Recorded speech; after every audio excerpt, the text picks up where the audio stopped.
L'Éternel te bénisse, l'Éternel te bénisse et te garde, fasse lever la lumière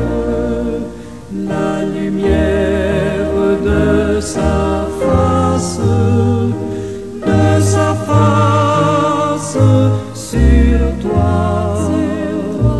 sur toi, use de grâce envers toi et te donne la paix, et te donne la paix.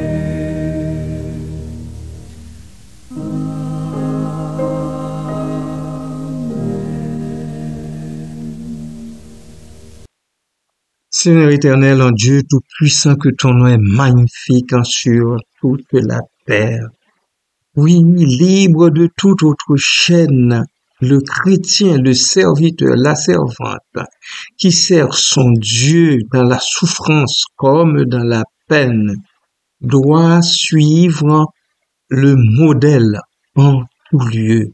Seigneur, merci pour cette grâce que tu as faite aux apôtres dans le temps. Et merci encore pour cette grâce que tu nous fais à nous qui vivons aujourd'hui et qui essayons, bon temps, mauvais temps, de proclamer le message de l'évangile, le message de la grâce divine. Merci Seigneur de nous permettre d'offrir à notre Sauveur tout ce qui est nôtre, tout ce qui nous appartient. Merci Père, merci parce que c'est ce que tu demandes d'un fidèle serviteur, d'une fidèle servante. Merci Papa, merci pour ton soleil qui nous éclaire encore, merci pour toutes tes riches bénédictions dans lesquelles nous sommes en train de naviguer jour après jour. Merci Père. Béni soit ton beau nom, en Jésus-Christ ton Fils, je te prie. Amen et Amen. Bien-aimés de Dieu et fidèles amis, fidèles serviteurs, fidèles servantes de Dieu, bonjour, bon matin, que la paix et la grâce de Dieu soient avec vous toutes et tous.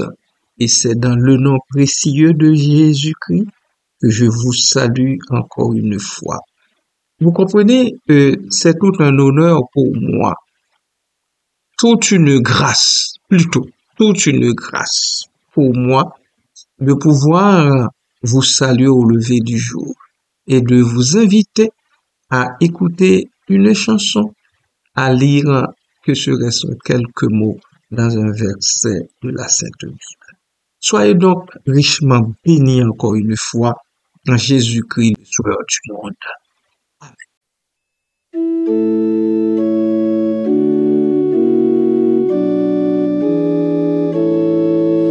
Heureux est l'homme qui met sa foi dans le Seigneur. Heureux est l'homme qui n'entre pas au conseil des méchants, qui ne suit pas le chemin des pécheurs, ne siège pas avec ceux qui ricanent, mais se plaît dans la loi du Seigneur et murmure sa loi jour et nuit. Il est comme un arbre planté près d'un ruisseau, qui donne du fruit en son temps,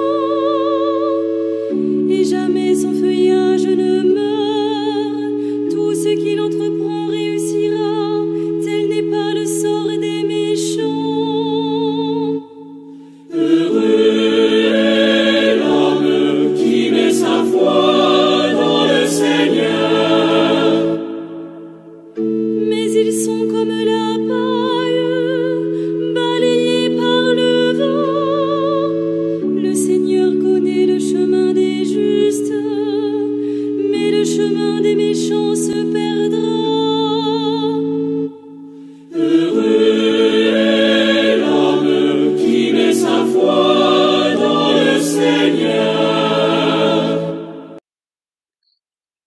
Nous avons sous nos yeux ce verset qui parle beaucoup de lui-même. Acte 13, verset 11. Maintenant, voici, la main du Seigneur est sur toi. Tu seras aveugle, et pour un temps tu ne verras pas le soleil. Aussitôt l'obscurité et les ténèbres tombèrent sur lui, et il cherchait en tâtonnant des personnes pour le guider. Voilà ce qui était arrivé à Élymas. Ce qui est arrivé à cet homme. Ce verset est riche en signification. Il a été l'objet de nombreuses interprétations. Je vais en souligner quelques-unes seulement. Le contexte. Paul et Barnabas à Chypre. Ce passage se situe lors du premier voyage missionnaire de l'apôtre Paul et Barnabas. Ils sont à Paphos, à Chypre, et rencontrent Élymas, un faux prophète qui s'oppose à leur message. Élymas, un adversaire. Élymas, cet Élymas, qui signifie magicien ou sorcier, cherche à empêcher le proconsul Sergius Paulus de croire en Jésus. Il est donc un adversaire direct à l'œuvre de Dieu, cet Élymas. Et pourtant, la Bible nous dit qu'ils sont beaux sur la montagne les pieds des serviteurs de Dieu. Les serviteurs de Dieu, les vrais, n'y sont pas de la part d'eux-mêmes, ils y sont de la part du Seigneur leur Dieu. Ils sont porteurs d'un message d'espoir, d'un message vivant. Ils sont porteurs du message de ce salut par grâce que nous avons en Jésus-Christ. Amen.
Que signifie ce verset pour nous?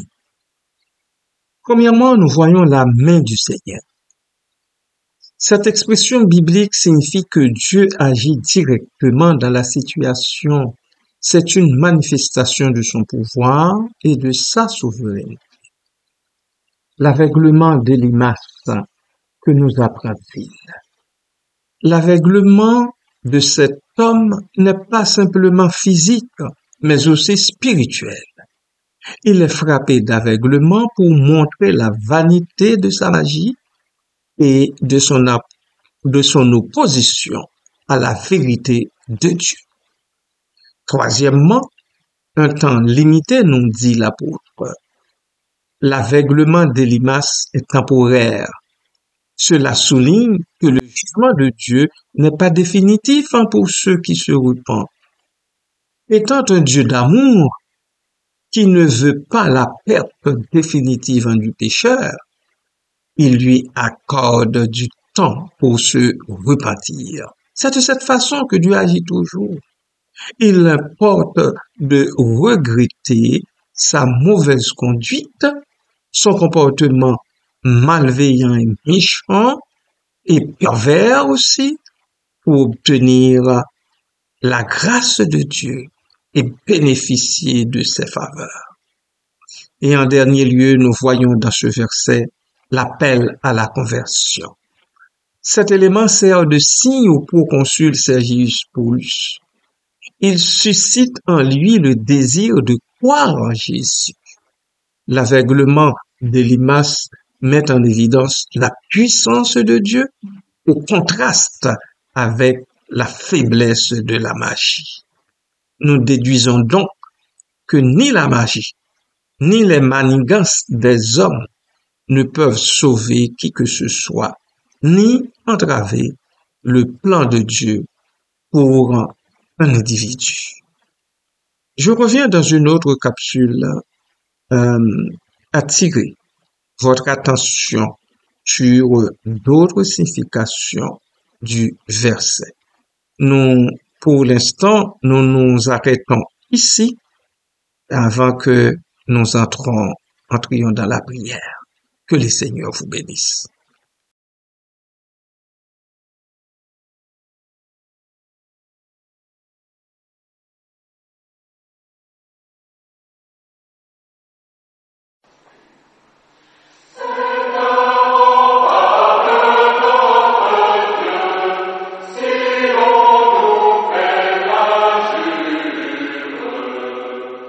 Son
Seigneur éternel, merci pour la sorte de rempart que tu es.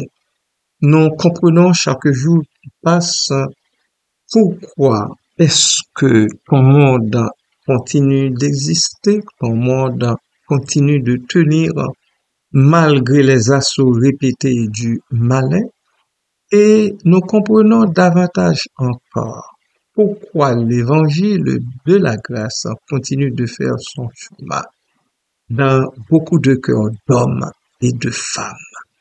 Merci Seigneur, parce que c'est ta parole, tu nous l'envoies pour notre repentance et notre conversion. Ainsi, les hommes sont trop petits pour venir se poser un obstacle devant la propagation de ce message. Merci Seigneur, parce que malgré les assauts répétés du malin, Seigneur, ta parole continue d'entrer dans beaucoup de cœurs. Merci Père, merci Papa. Aide-nous, les prédicateurs de l'Évangile, à ne pas baisser les bras. Oui, bien sûr, il nous arrive souvent de nager contre courant. Et même par le temps qui court, nous sommes en train de nager contre le courant qui est tellement fort. Mais Papa, armez-nous de force pour que nous nagions avec les yeux fixés sur toi, sur Jésus-Christ, ton Fils, sachant que la victoire ne sera pas de nous, mais de toi, Père, parce que c'est toi qui combats côté de tes fils et de tes filles qui se lancent dans la mêlée pour la bonne cause. Merci Seigneur. Merci Papa. Merci Seigneur. Merci encore. Béni soit ton beau nom, parce que dans ta grâce, tu as fait appel à des instruments tellement inutiles que nous sommes. Mais tu nous emploies, tu te sers de nous parce que tu veux bien nous utiliser à ta gloire. Merci Seigneur. Béni soit ton beau nom, en Jésus-Christ ton Fils, je prie.